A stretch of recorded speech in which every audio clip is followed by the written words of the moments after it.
Assalamualaikum warahmatullahi wabarakatuh. Halo, apa kabar semuanya? Izinkan saya memperkenalkan diri. Saya Dewi Kurnia Putri dari Program Studi Administrasi Perkantoran Digital A, Fakultas Ekonomi UNJ Angkatan 22. Pada kesempatan kali ini, saya akan mengerjakan proyek ujian akhir semester, yaitu menyampaikan narasi dengan tema pendidikan. Dengan judul yang akan saya sampaikan, membangun masa depan dengan pendidikan yang berkualitas. Mata kuliah Public Speaking dengan dosen pengampu Ibu Rizky Firdausi Ramadhania. Simak videonya ya. Pada hari ini, kita akan berbicara tentang sesuatu yang sangat mendasar dan penting bagi kehidupan kita semua, yaitu pendidikan. Pendidikan itu apa sih? Pendidikan adalah fondasi bagi perkembangan individu dan juga kemajuan bangsa. Melalui pendidikan, kita tidak hanya membekali diri dengan pengetahuan, tetapi juga membangun karakter, keterampilan, dan juga nilai-nilai yang akan membentuk masa depan kita.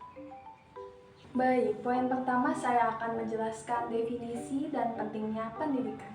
Pendidikan adalah proses pembelajaran yang bertujuan untuk mengembangkan potensi seseorang, baik dari segi intelektual, emosional, maupun moral.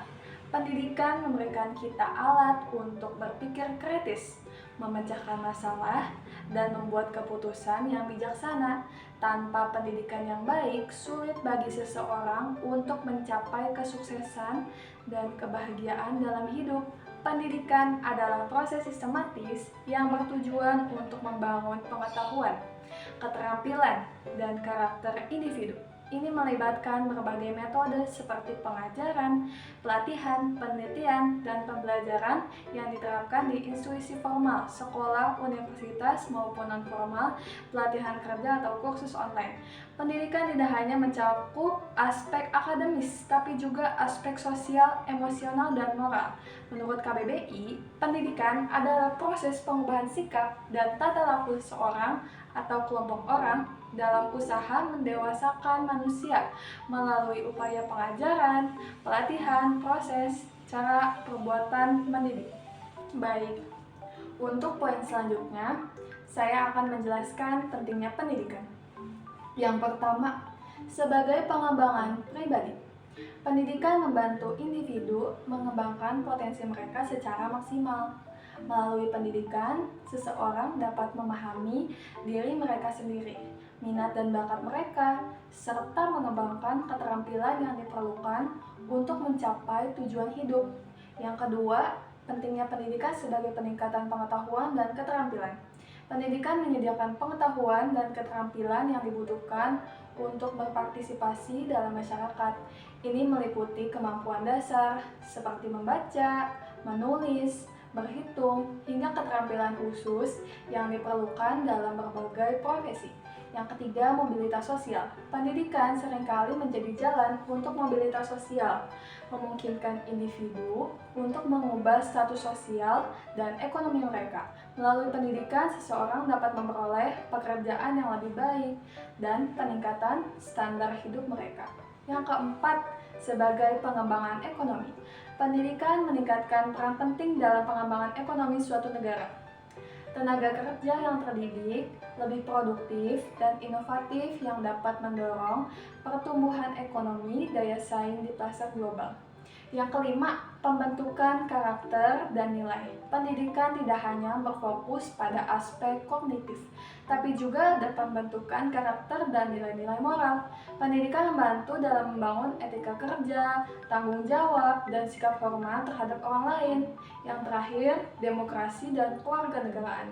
Pendidikan memainkan peran penting dalam mendukung demokrasi. Dengan pendidikan, individu lebih mampu memahami hak dan kewajiban mereka sebagai warga negara, berpartisipasi dalam proses demokrasi, dan membuat keputusan yang lebih baik dalam kehidupan publik dan pribadi mereka. Baik, untuk poin kedua, saya akan menjelaskan pendidikan sebagai investasi masa depan. Investasi dalam pendidikan adalah salah satu investasi terbaik yang bisa kita lakukan. Mengapa sih demikian? Karena hasil dari pendidikan tidak hanya dirasakan oleh individu, tapi juga oleh komunitas dan negara secara keseluruhan. Negara-negara yang memiliki sistem pendidikan yang kuat dan inklusif cenderung memiliki perekonomian yang lebih baik, tingkat kriminalitas yang lebih rendah, dan masyarakat yang lebih sehat dan bahagia. Dengan kata lain, pendidikan adalah fondasi bagi pembangunan berkelanjutan dan juga kesejahteraan. Baik, poin ketiga yaitu tantangan dalam sistem pendidikan. Namun, meskipun pendidikan memiliki banyak sekali manfaat, kita juga harus mengakui bahwa ada banyak tantangan yang harus dihadapi. Beberapa tantangan utama yaitu pertama, teknologi dalam pendidikan. Meskipun teknologi telah membawa banyak manfaat dalam pembelajaran, seperti akses ke informasi yang luas, pembelajaran jarak jauh, dan alat bantu pembelajaran yang interaktif, namun pengintegrasian teknologi dalam kurikulum dan pelatihan guru masih menjadi tantangan. Tidak semua siswa atau sekolah memiliki akses yang sama terhadap teknologi. Contoh, saat ada di pulau terpencil, susah sinyal, menciptakan kesenjangan dalam pendidikan. Kedua, kesenjangan pendidikan. Kesempatan pendidikan yang tidak merata masih menjadi masalah, baik dalam hal akses fisik ke sekolah maupun dalam kualitas pendidikan yang diterima. Faktor-faktor ini seperti lokasi geografis, status ekonomi, dan latar belakang sosial masih sangat mempengaruhi kesempatan pendidikan seseorang. Ketiga, kurikulum yang relevan.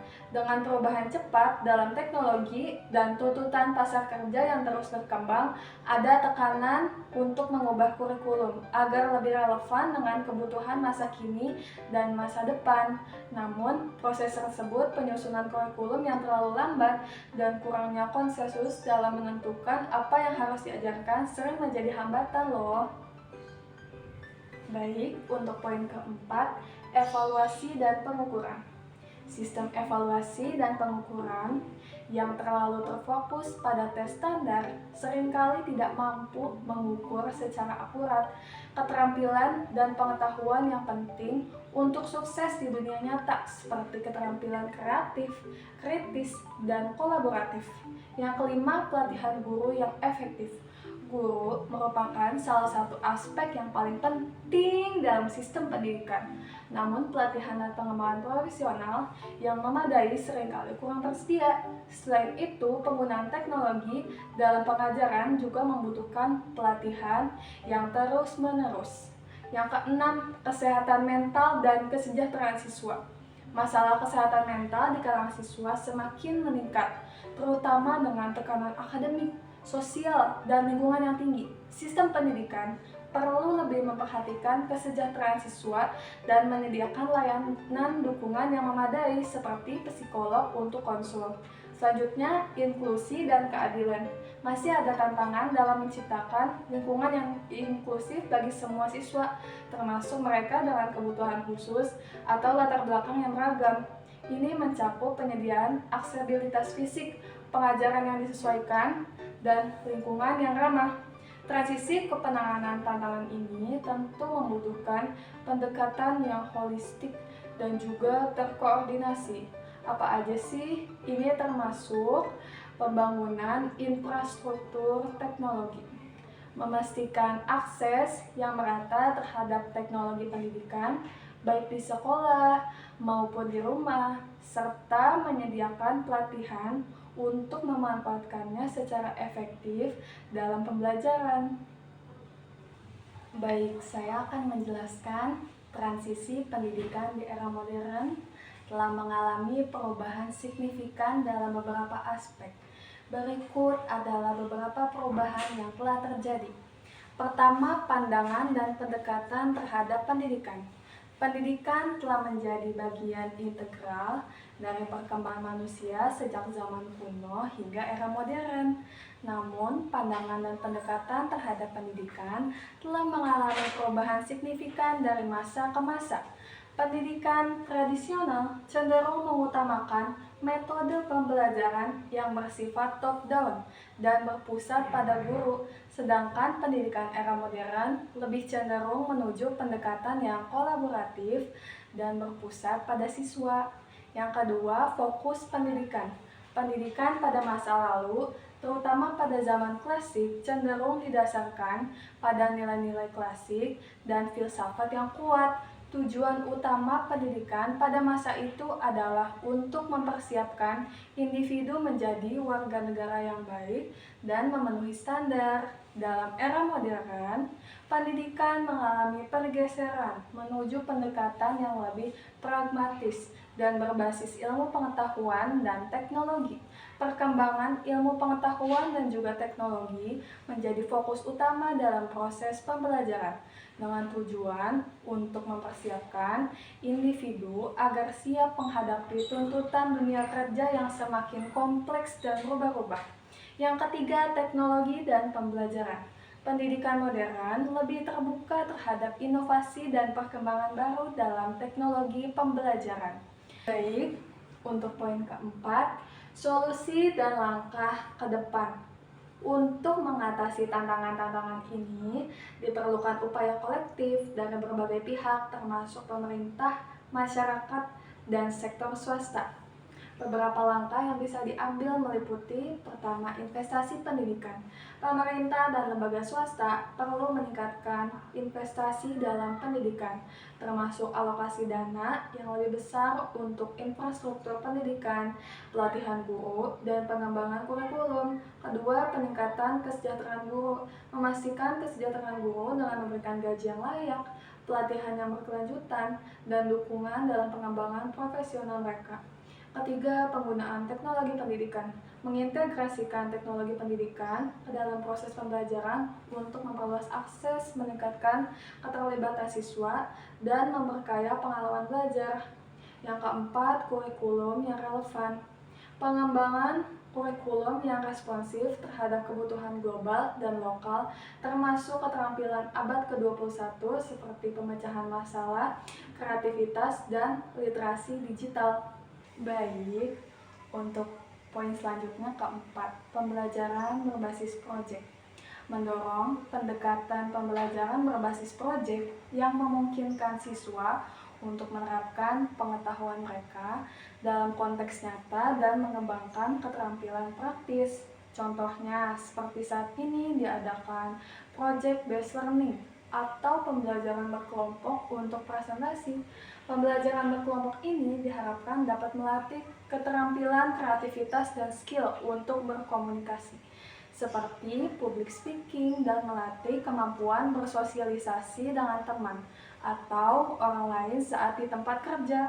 Yang kelima, kemitraan dengan industri.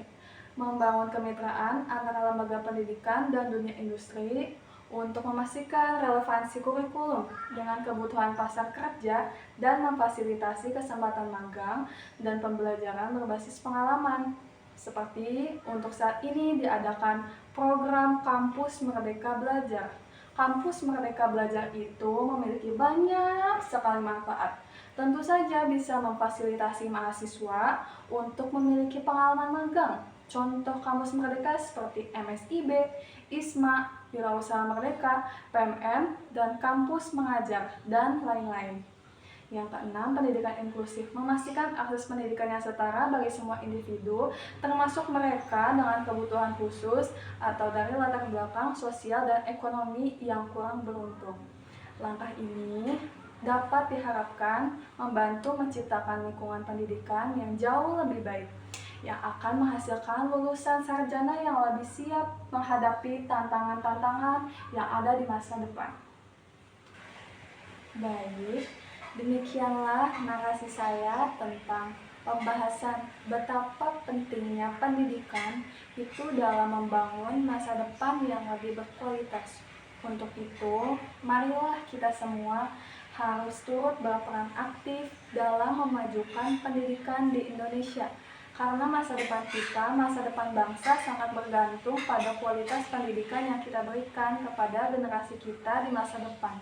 Terima kasih atas perhatiannya dan semoga kita semua terus berupaya untuk menciptakan dunia yang lebih baik melalui pendidikan dengan perubahan Indonesia yang lebih baik. Kurang lebihnya dari saya menyampaikan narasi ini, mohon dimaafkan. Semoga dapat memberikan insight yang lebih ya. Sekali lagi terima kasih.